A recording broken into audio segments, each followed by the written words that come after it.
Hello, this is Lisa Russick And Misty Lore. with the podcast We're All Psychic, and today we have a guest that we've never had, and he's awesome so far. He's at Mount Shasta, and his name's Ryan. Would you like to say hello, Ryan? Hello. Thanks for having me. It's a pleasure to meet everybody and have this awesome talk. Yes, I can't wait. I think this will be great, and that Mount Shasta is amazing. If you want to watch on Spotify, this is a video podcast, but he's not outside, so you don't get to see Mount Shasta unless we convince him to wander outside during the middle of this podcast. I'll wander outside, yeah. So I have a question for you, Ryan. Do you think we're all psychic? I do, but the word psychic has so many different aspects. I tend to be careful with it because for me, it's more along the lines of intuitive. Because with in the astral plane where a lot of lower psychic type stuff hangs out, you get different, there's different things playing, right? And so, yes, but it's like an archetype. There can be the shadow of the archetype too, right? Or there can be the absence of the archetype. You can believe you have no psychic attributes and you are cut off and something's wrong with you and for some reason it's not working, which is not true. Or it can go to the other extreme where it's like you use your psychic powers to control and want to do all this kind of stuff. Whereas then there's like the pure essence where you're in your intuition, you're working with your sixth sense, you're working with your higher guidance, you're working with your guides, your angels, and all of that is for a more beneficial outcome. And what I've seen there's a lot of psychics I've encountered who kind of want more control over other people, which I'm not really a fan of. I don't think that's helpful for anybody. No. And a lot of what I do is I rescind a lot of that. People really establish boundaries. But ironically, these individuals who walk that particular path and kind of maybe cast a shadow on the term sometimes are really wounded. And so because of their wounds, they open up to other things. And if they don't have appropriate training and spiritual discernment, then they're not able to discern the trickster voice from the truer voice, right? The truer insights. And obviously, it's not that we hear voices. You don't want to hear voices. It's always your own voice, but like a different sort of resonance or sensation. And that's the one thing I always want to try and just like pause and look at. Because yes, we all are part of this big, huge psychic field, and there's this vastness that we're all connected with. But it's an interesting term because it's authentically a very pure term, but then there are those who judge it incorrectly or take it in the wrong direction. It has a lot of connotations. So, it sure does. Has a lot. I did it because it's catchy. I don't want to do. We're all energy workers. We all work with it. It's just not going to go anywhere, Yeah. Doesn't make you want to click anything. Definitely. Yeah, well, it definitely gets the attention too, because you have all these Hollywood psychics, all these other personalities. Yeah, and it depends on what the purpose of it is. Like, is it for what reason do you want to access such a skill or such exactly? In my opinion, it should be for self-improvement, so your life can be better. Because like with any tools, like the tarot or pendulum or any traditional tools or untraditional tools or no tools, I mean, if you're looking into the future, for me, it's like this might be coming. It's not definite for me. I'm never sure. Like this is what I think is coming, and how can I avoid it or how can I make it better? That's what it's here for. That's what the energy is like. How can I do my best here? And how can I get as much of whatever I need to do get done, and all this stuff. It's hard to, what I'm talking about though, right? Yeah, perfectly. Yeah. One of the examples I use with one of my clients, he's very, very intense and I really enjoy him. He's a brother of mine. But he's talking about how divination is evil and terrible and bad because of certain really intense aspects. And in a way, some of it is, right? The lower frequencies are not serving love, light, and life. They have different sort of ulterior motives. But when you get above it, you're accessing the higher self, angels, the Holy Spirit, ancestors. Exactly, the connection with Source and those who are loyal to the Source, whatever. That's the Mother, Father, God. For me personally, that's what I believe it to be. And the way I described it to him was like, have you ever been in school and you had, note cards to study for a test? He's like, oh yeah, totally. Everybody does that. I'm like, yeah, we all did. And so the idea of using these tools is sort of like that, but you trust your own intuition to give you the thing you require to help Right. you navigate the day. I think we lost our. Yeah, Misty disappeared, listeners and watchers. Misty has joined us again, and we were very happy about that. I had to pause and wait for her because I couldn't remember what I was about to ask Ryan. So that does happen a lot, Ryan, on the podcast. My memory is not the best. It's kind of a stream of consciousness. But I did want to ask, what do you do for a living? What is your profession? You said, are you like a coach or? I'm more of a trainer. So a lot of my clients call me a soul trainer. So I work with the individual and I give them tools and strategies to reconnect with their intuition. What that does automatically is anytime you're connecting with your intuition, you're going to have to confront the shadow or the parts that believe it's unlovable, but the shadow is not usually as terrifying as people think. So I tend to bring people through this process where you soften the shadow work piece, right? You reintegrate, reclaim your power from the past and the trauma we've all experienced. Anybody who's looking to study this stuff or be a healer, we've all had stuff happen and we're empathic. So it's been amplified. And so the reversal of trauma and all this different stuff it can be very daunting. It can seem truly impossible unless you connect with tools that have a really strong level of truth, because truth is what sets us free, always. The lies are what create all our problems, especially the ones that are pushed upon us by those who want to project their shadow, exactly, their narcissism, their issues, their wounds, things that like the toxicity in the lineage. And so first thing we do is you sort of establish like, okay, what's mine is mine, what's theirs is theirs. Right. Once that happens, that bubble's established, there's a whole shift takes place because almost everybody I work with is an incarnate angel or a very strong light worker. And the trick is with those of us who have these attributes, we have a strong sense of oneness. We feel a strong sense of connection with everybody and very empathic. And it's wonderful, but we live in a world that's got some really effective liars. Oh my gosh, yes. But the thing about the lies is got nothing other than it's got to be, it's like fishing hooks, right? With different types of bait. All they're designed to do is get you one direction, anywhere but yourself. You're right. Anywhere but your center. And it doesn't matter where, as long as it's not your center, because in your center you can't be messed with. So once that's established, then it's like, holy crap, I'm worthy of love. Now we all know this, right? We've all had fortune cookies that say, love thyself. But actually loving yourself is like a whole thing in this world. It's like, holy shit, I'm worthy of love. What's that even mean? And that is, what's that? I said it's hard to do. To really love yourself.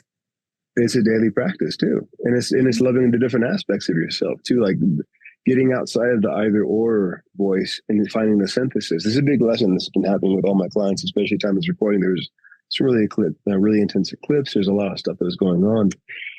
With everyone, there is this pattern where alchemy was needed, right? You have the thesis, the antithesis, and the synthesis, right? This is one of the things I always remind everybody to look at. You're always going to have a voice that has, I know I can do this. And there's going to be another voice you're trying to kind of keep back in the background, like, you suck, you can't do it. And it creates a sort of polarity between one or the other, right? And when you're in a polarity, you're not in a sort of balance. So if you grab both voices and you bring them back to center, it's the idea of integrating the persona and the shadow. It's an idea of psychological wholeness. You take the unlovable part and you let the part who believes interact, and the part who believes holds the part who doesn't believe.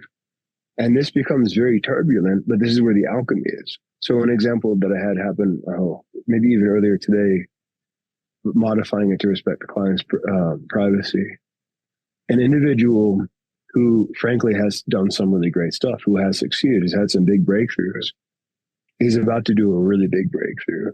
So of course the other voices over here, it's like, it's never going to work out, the stuff from the past, the wounding of the inner child. Like a lot of us have these things from our childhood where we try to convey truth to those who are not willing to receive it, and we got punished for it or put on timeout or blamed for things we didn't necessarily deserve to be blamed for, because Earth is Earth, and there's a lot going on. People be tripping big time. And so he took this because she was in conflict between the either and the or. I'm like, well, bring them together. And she's like, and I'm like, take the part of you who's convinced it never works out, and have the part who's seen it work out, who's had the success, hold that part. Instead of trying, and she just started weeping, like on like really wonderful, like release. And so then we kind of got back, we anchored it in the body. So anchoring in the body, the idea of anchoring the body is really important for people who do psychic work, because sometimes a lot of us try and stay above in our higher chakras, and we're good at our higher chakras. That's where the whole oneness field. That's great, but we need the. I need issue. I need this kind of help getting everything worked out down low. So you get. You I have stay the up here. Yeah. So that's the father channel. That's the paternal channel. That's the divine masculine is from heaven to earth. I do feel like I act more masculine than feminine too. So which is fine. Yeah, I mean, I don't think it's a problem, but that makes sense with what you're saying. You know, that I feel more like, I don't know, it's hard to explain. You know, it makes perfect sense. What? It's the capacity to problem solve and get stuff done. It does. And I love doing stuff. But your nurturing qualities are also there too. Like I saw you petting the puppy dog, and I mean, it's like, and this is the big thing I've seen a lot of people who pursue this is that the root chakra has got to be restabilized. Yes. Like the earth, the heaven channel has to be established. A lot of people who walk into this sometimes are trying to escape that. And that's when they get in trouble, because if you don't have a strong grounding, you're a kite in the wind without a strong anchor point. You're going to get blown in all sorts of directions, right? And next thing you know, you got this thing whispering to you over here, and you made certain choices. You're like, why did I do that? And so because without a strong sense of self, a strong sense of identity, the oneness field, especially at the lower levels, is really toxic. It's really not so great. Like really toxic. You really have to know yourself. Yeah. Big time. Big time. And so part of that knowing yourself is to take these two stories, and instead of thinking that I am this or that, which is all it is conditional love. It's all the shoulds. Bring them back together. Yeah. And that's your alchemy. And it's like, I love that. That sounds like it even keep you young. Exactly. I love that. It's really cool. I love that. It's really well put. Misty, I know you must have some questions. Well, yeah. So, like, tell me, how did you get started and get into this? I mean, did you always feel this way, or did it just come to you? Or tell me about it. Like, did anyone in your family do it? No, I'm you start. Yeah, I'm an abnormality. No, what happened was I was a high-end consultant, a lot of skill in hypnosis, NLP, like business guy, like a dude's dude. Always loving, always kind, but a lot of reliance in psychology to try and navigate the wounds from childhood. Right, I had good family, but all families have their stuff, right? And those of us who are empathic, we absorb more than is our fair share, sometimes significantly more, because we carry it for other people, maybe forever. We will carry it. No, don't say that. Don't. I said maybe, though. I said maybe. Yeah. I said maybe. But, and I'm going to tease you as your brother for a second, ground support brother. Like, you I cut off my brother, so watch out. You break it down. Well, all right, fine. In this instance, I'm being the playful trickster buddy. Okay. But the idea is you do draw to yourself because your soul has such strong buoyancy. It knows how to get above it.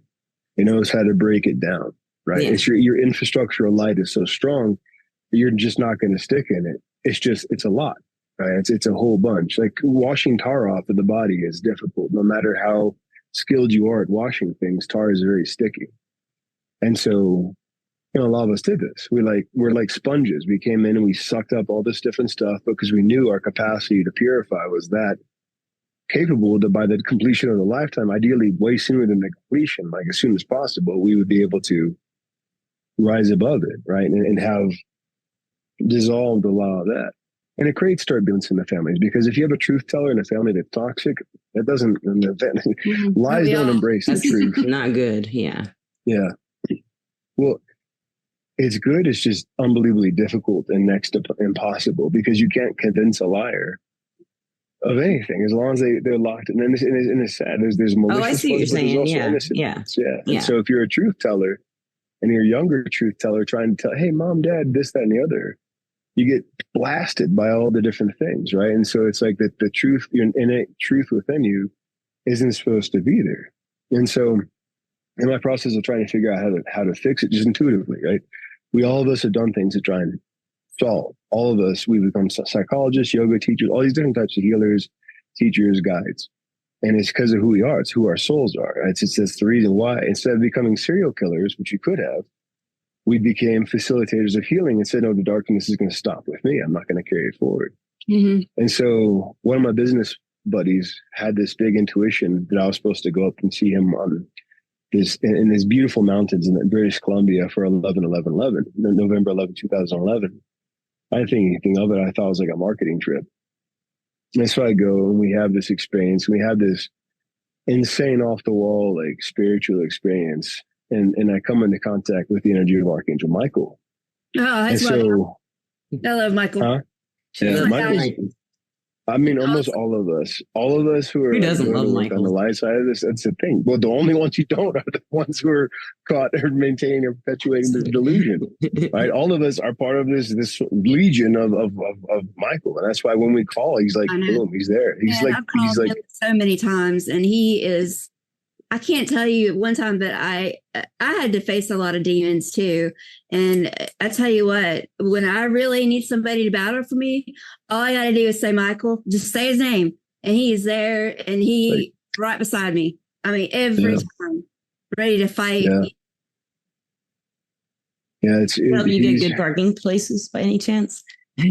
She has a skill where she can get a good parking space just by like manifesting it. And I was just teasing her. She was getting help from Michael with that. It just stands to reason he's a strategist. Battle the parking lot.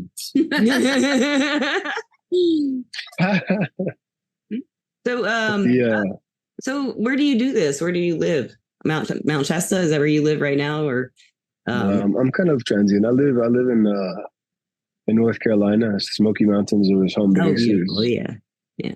And then the travel. I enjoy this. I have a strong anchor on the East Coast. I got a contract where I am in the Smokies, but I also like the freedom of being elsewhere, and I love snowboarding. So this is my snowboarding refuge. See, psychic readers who work with professionally do things other than be psychic. We ski sometimes and snowboard, and we're not just always sitting around being psychic. We do have like hobbies. And, otherwise, this is the thing. You have to be in the experience. Like otherwise, you're exactly. And the experience. One of our recent guests was just like, once you get into this stuff, it just gets more exciting. Nothing can beat it. It's like she's like nothing can beat working with the energy. Working on yourself, and she was calling it like self-exploration and stuff like that. I thought that was a pretty cool way to put it. Going into the subconscious and the unconscious and the superconscious. I mean, it's literally into the infinite. But and then again, I say this just to remind, because everybody, we have to have a root chakra. Like you have to exist in order to like effectively know who you are enough not to be deceived by things that want to deceive. But then also to bring bigger truths here and share them in a way that, adds to your life and the lives around you. And it's not that difficult. I mean, everything's difficult. I mean, God, getting up in the morning can be difficult. If you think of it that way, I guess. Yeah, exactly. That's what you're getting at, right? It's the perspective. Mm-hmm. And it is hard for people to change that habitual thinking that they hate Monday or something, or I hate waking up in the morning, or I hate eating dinner because it's always roast beef or something. I don't know. But it is true. If we tell ourselves a lie, the opposite or something we want to think, it doesn't feel comfortable. But if we keep doing it, we will start thinking that way. We can train our that is psychic mastery, right? You're controlling the psyche. It's amazing that it works that way. Yeah. You're choosing your reality. Yes, choosing your reality. Did you hypnotize people? Or that you have? Yes, in the past. I don't use it as much now. The energetic work I do, I still use visualizations. Mm-hmm. But what I do now is I create environments, like safe containers for people to do inner work. So in a way it's considered hypnosis, but that's not how I structure it anymore, because what I have found with this type of work, this level of depth, is you can't fool the soul. No. You can use hypnosis, NLP, and all these little mind tricks and create shifts, but the soul is older and wiser. So it's like we've had days where we go to events or something like this, and we're like, oh, happy and wonderful, life has now changed forever. And by a week, we're back to where we were. Mm-hmm. It's because you can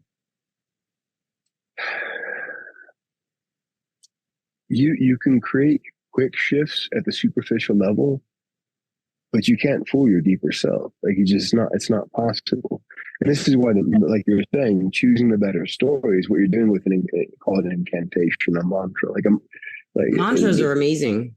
Mantras are amazing. Yes, Yeah. mantras are critical because we're doing mantras no matter what. So a mantra is when you say something repeatedly, but a lot of us have a handful of negative stories we just keep repeating. Yes. Mhm. We don't even know we're doing it because sometimes there's not even, this is where the tricksters play their game. Well, this is the thing. Sometimes there are other factors that want you thinking that, because if you stop thinking that for a minute, you're going to notice this thought over here that's going to create a whole different trajectory, a whole different timeline. Place you haven't been. Yeah. Yeah. Love it. Yeah.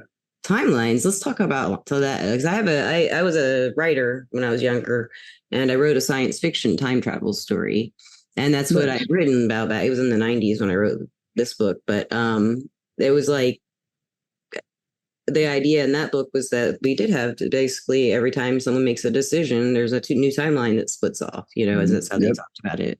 The characters. Exactly. I didn't write it. I didn't do it. The characters told me, but I wrote the book.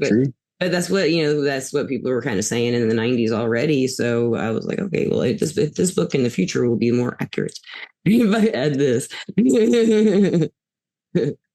But even the idea of writing the book was a timeline that gave you a deeper level of understanding of that material. Yes. Which then goes right back to what you said a moment ago about we had the capacity to choose a different story. Yes, we do. Like it's like there are evil forces, right? But they only want you to get out of your true self. That's all because then they can get their life force, they can get the loosh, they can do all that. You can feel them taking it out of you.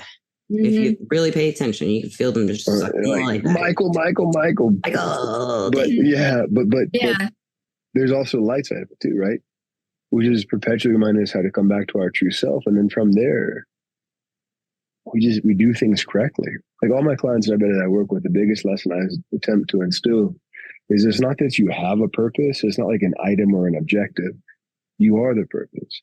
Mm-hmm. The more you embody it, the purpose of your existence is your greatest joy, because the creator is perfect. Yeah. And a lot of people who don't trust in Mother, Father, God, it's because they're parents, or they're trying to take on, the loose frame timeline is very seductive, and it promises you can be your own creator, but even still, it has to pull from actual creation to do its synthetic creations, right? And so it's like, what do you really want to play with? The one who actually wants you to be in joy, or the one who wants you to listen to the lies?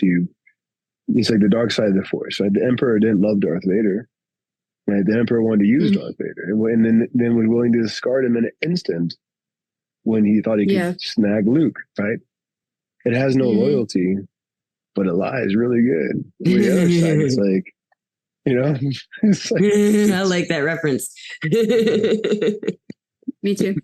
I always love a Star Wars reference. You're good. Yes, and I don't have Disney Plus anymore, so I haven't been able to catch up on the shows for a year or so. I'm kind of behind. Yeah.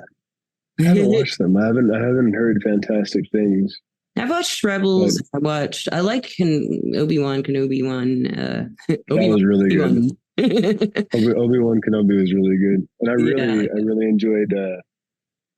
Oh God, I like the Ahsoka one. That one with Ahsoka in it, where they got she's from Rebels though, or no, she's from Clone Wars. Sorry, but she's also in Rebels. But she's like a fulcrum in this one. I don't know if you know who that is. Oh gosh, this is not a psychic podcast anymore. We're just talking about Star Wars. Well, I mean, think about it. Star Wars has the force. Yeah, you start talking about Star Wars, we'll just go on and on and change it. There's a light side of the force, dark side of the force. Perfect metaphor for the whole psychic. Jedis were ultimate psychics. Yes, they are. Everything a Jedi does, she may as well be the force. If you're asking me. It probably is. Honestly, I mean, that's the reason why we all resonate with the story so much. Is it's a metaphor for what's in reality. It's a symbol, which is the language of psychic understanding or intuition. Yes, language is way imagery, imagination, stuff like that. So, I guess, where can the listeners and watchers, where can they find out about you and maybe learn more? Or do you have a website, or are you on? Yeah, unseenally.com. Okay, I'll put that. And what is it again? Unseenally.com. Unseenally.com. Okay, and are you on any social media or anything like that? Not that much. Yeah, I'm usually sent the right people. Yeah, I'm at some point I may put more focus to that, but right now I have enough on my plate that don't really feel the need to. Yeah, yeah. But I have the things I'm doing to reach out, and I'm more of a quality over quantity kind of guy. I like that. Yeah, that's good. Yeah. Yeah, So, that sounds like the way to go. And listeners and watchers, I will put his website in the description of the podcast. And I'd also right now like to thank our sponsor, Everclear. Everclear is an advice app and website where you can get advice from psychics and empaths so you can get the clarity you need to create the life you deserve. You deserve. You deserve it.